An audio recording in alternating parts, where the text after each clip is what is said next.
I'm quitting my job. You'll support us while I find myself? My sister texted. I replied, not my problem, and accepted a job overseas starting Monday. 10 minutes later, Mom wrote, banned from Thanksgiving until you sign your sister's $150,000 loan. That night, I reviewed my accounts and removed shared payments in my name. 43 missed calls. My name is Alex. I am Chijiste Pierwszy. Oldest kid, first to leave home, first to get a steady paycheck. If you ask my family, they'd say I'm good with money and responsible. If you asked me, I'd say I'm a background guy, useful, quiet, there to hold the ladder while everyone else climbs. My little sister, Jenna, is the golden one. Different rules, different tone of voice. Same house, two realities. When we were kids, I did chores for allowance. She got surprises for trying her best. In high school, I bought my own used laptop with tips from bussing tables. She got a new phone for safety. That pattern never stopped. It just learned bigger numbers and better excuses.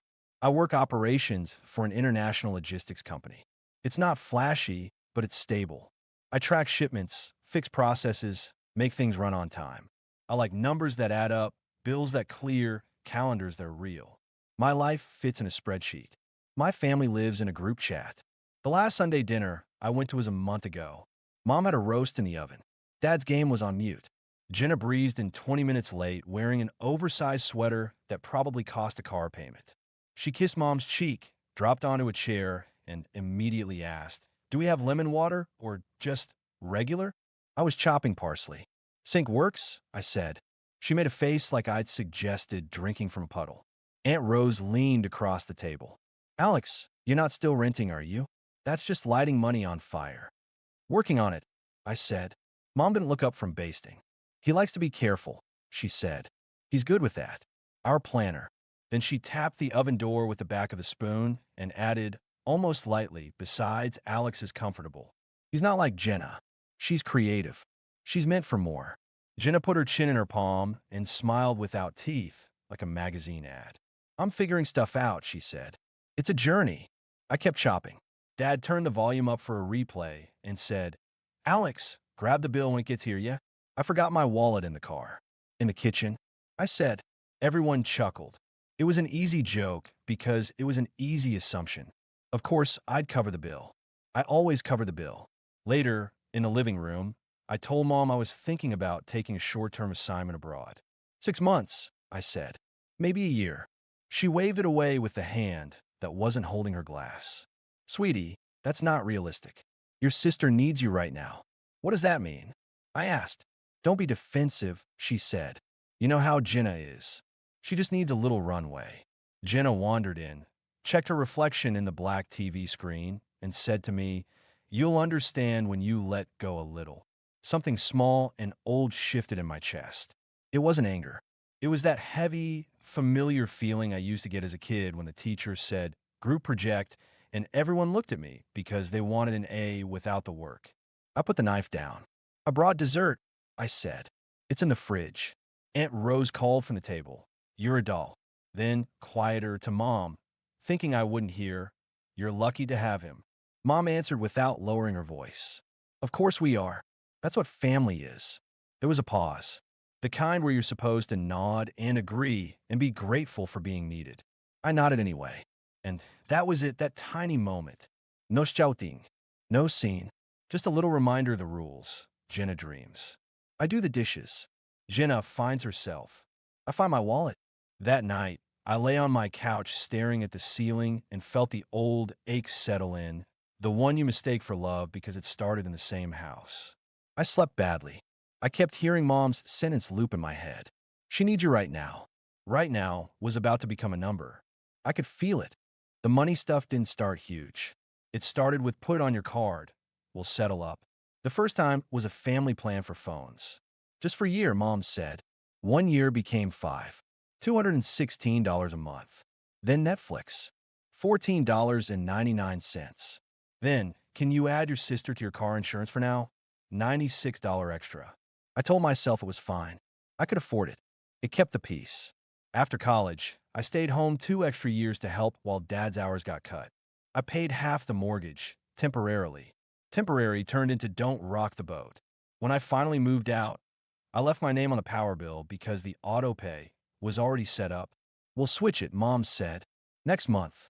Next month got bumped by birthdays, by your grandmother's knee, by we're so busy. I kept a list on my phone. It had dates, amounts, confirmation numbers. It looked like a normal person's notes app, and a small accountant had a baby in there. Meanwhile, Jenna tried things. A bakery internship, a travel blog, a wellness coaching certificate she never finished paying off. I loaned her $400 for books once, then $850 for a deposit she'd lose if she backed out, then $1,200 when the car died, and somehow it was my problem because I used it last winter. I wrote the amount in my notes and put 2 stars next to any I believed would never return. She calls money energy. I call it rent. When I pushed back, Mom said there's small things.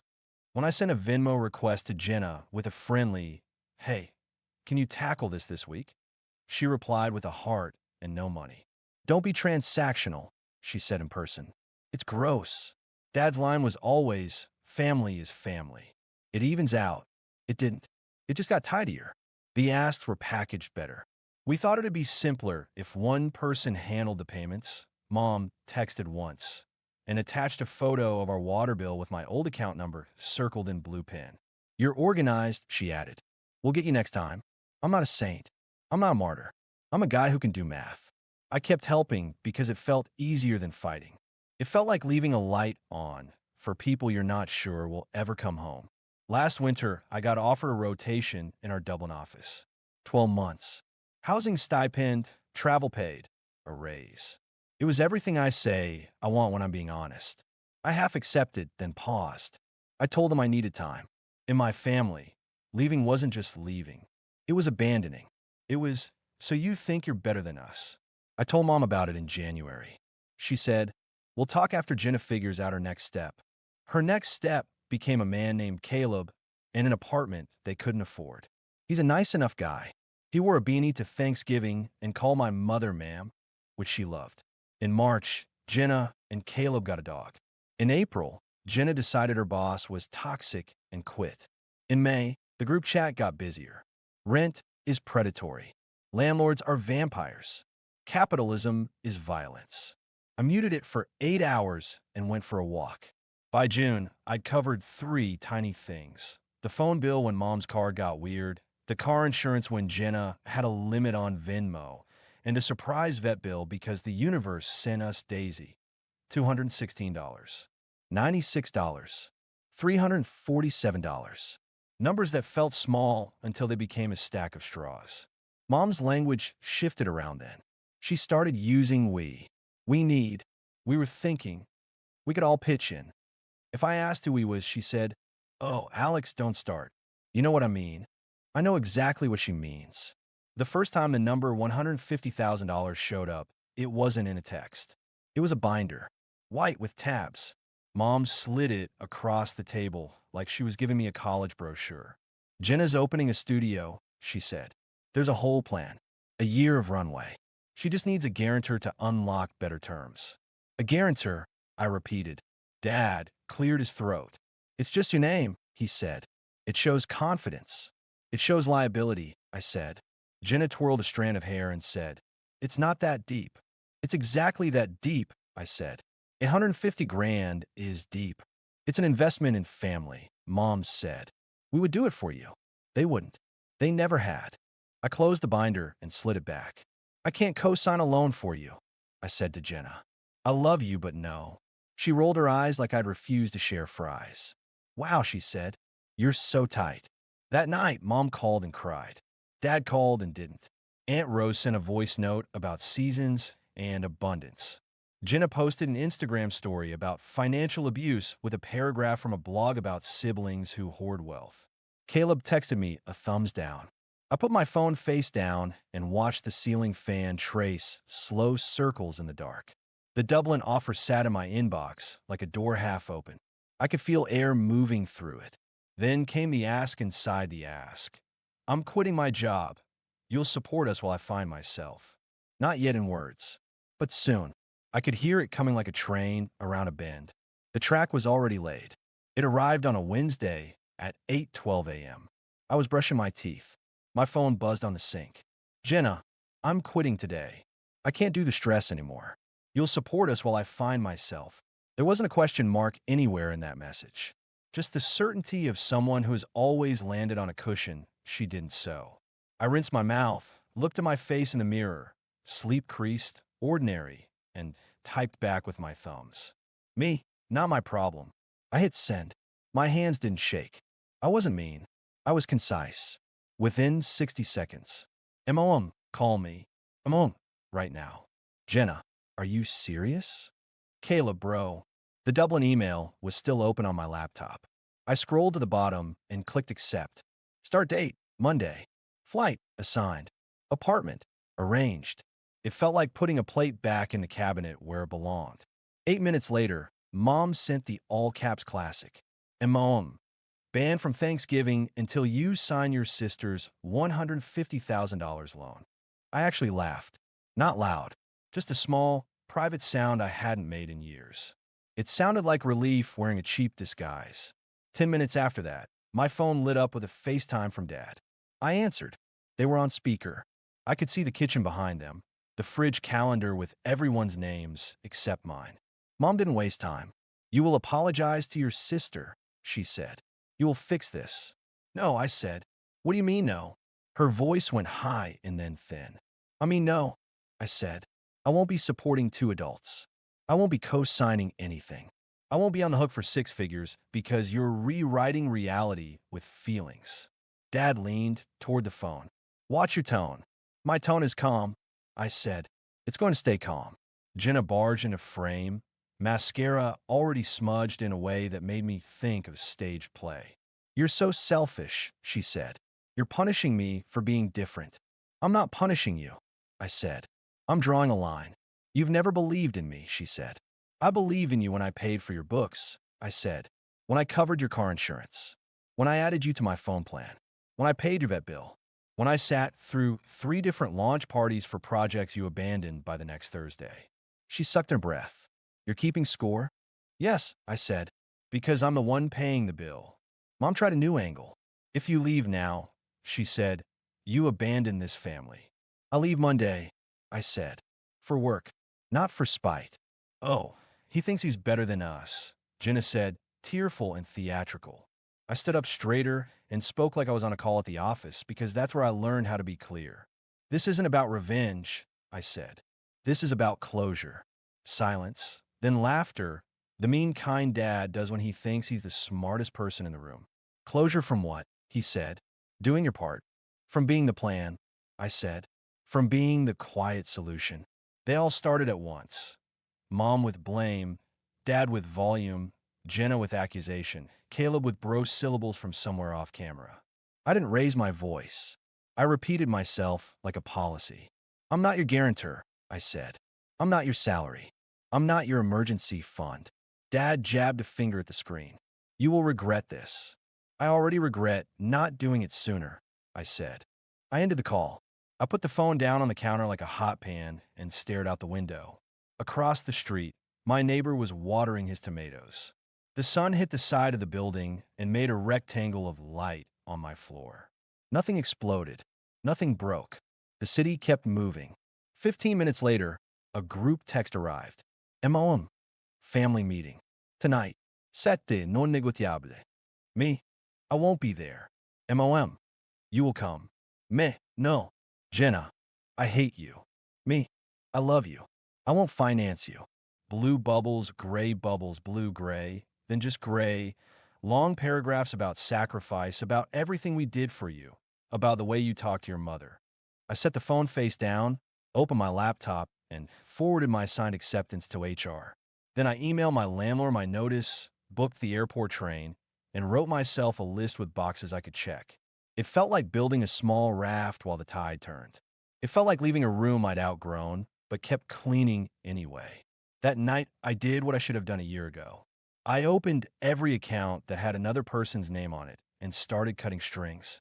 Phone plan. Removed Jenna and Mom. The system warned me 3 times that someone would lose service. I clicked through. Total monthly savings, $216. Car insurance. Unlinked Jenna. Effective date, midnight. New premium, back to mine alone. Savings, $96. Streaming services, changed my password, disabled a TV in a living room that wasn't mine. $14.99 back to me. Not the money, the principal. Utilities, power and water in my parents' house still had my name on the auto pay. I set the next payment to manual, removed my card, and email mom the contact info to transfer the account. Ichichididad. Subject line, transfer by Friday. Clear. Boring. True. Savings. Move my emergency fund, $32, 400, into a new bank I hadn't told anyone about. Set alerts. Froze my credit. Requested new cards. I made a spreadsheet called Exit. Each row was a rope I'd tied around myself to keep a ship from drifting that was never mine to steer. By the time I was done, my phone said 43 missed calls. 17 from mom, 8 from dad, 12 from Jenna, 6 from no caller ID. I let them stack. The voicemails came in waves. First angry, then pleading, then quiet, seething ones where mom breathed into the microphone like she wanted me to feel her disappointment through the speaker. At 11:27 p.m., Aunt Rose texted, "Sweetheart, can we talk?" I stared at it a long time and didn't reply. She was the kind one, but in my family, kindness often came with a clipboard. I slept with my phone in a drawer. In the morning, the number was 58 missed calls. Group chat, 142 unread messages. Caleb had written 3 paragraphs about masculinity and mutual aid. Jenna posted a photo of Daisy with a caption about nervous systems and safety. Mom posted a meme about ungrateful children. I made coffee. I packed a suitcase. I rolled my socks. I took down the whiteboard calendar from my wall and wiped it clean. At noon, Dad showed up at my door. He knocked hard, like a cop in a movie. I let him knock. He called my name. I let him call. He jiggled a handle. I sipped coffee. After a while, he left. A minute later, a text. Coward. I wrote back. Boundaries. He sent. You think words protect you? I typed and deleted and typed again, then sent. No.